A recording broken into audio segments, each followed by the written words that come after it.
মানুষকে আমরা উচ্ছেদ করতে দিই না? আর আপনারা আজকে গায়ে ধরে সব লুট করছেন। বিজেপির বিরুদ্ধে দেশ জুড়ে রাজনৈতিক লড়াই আরও জোরদার করতে জুনের প্রথম সপ্তাহে ইন্ডিয়া জোটের বৈঠক ডাকলেন তৃণমূল নেত্রী মমতা বন্দ্যোপাধ্যায়। রোববার সামাজিক যোগাযোগ মাধ্যমে তিনি এই তথ্য নিশ্চিত করেছেন।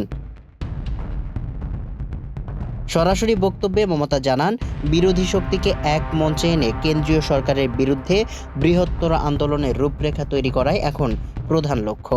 তিনি বলেন, ইন্ডিয়া জোটের শরিক দলগুলোর সঙ্গে আলোচনা চলছে, পাশাপাশি আরও বিভিন্ন বিজেপি বিরোধী রাজনৈতিক শক্তির সঙ্গেও যোগাযোগ করা হবে।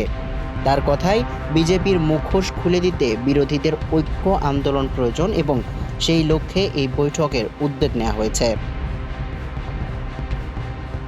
বাংলার রাজনৈতিক পালাবদলের পর তৃণমূলের ভেতরে চাপ ও অস্বস্তির আবহ তৈরি হলেও মমতা স্পষ্ট বার্তা দিয়েছেন, এখন মূল লড়াই বিজেপির বিরুদ্ধে।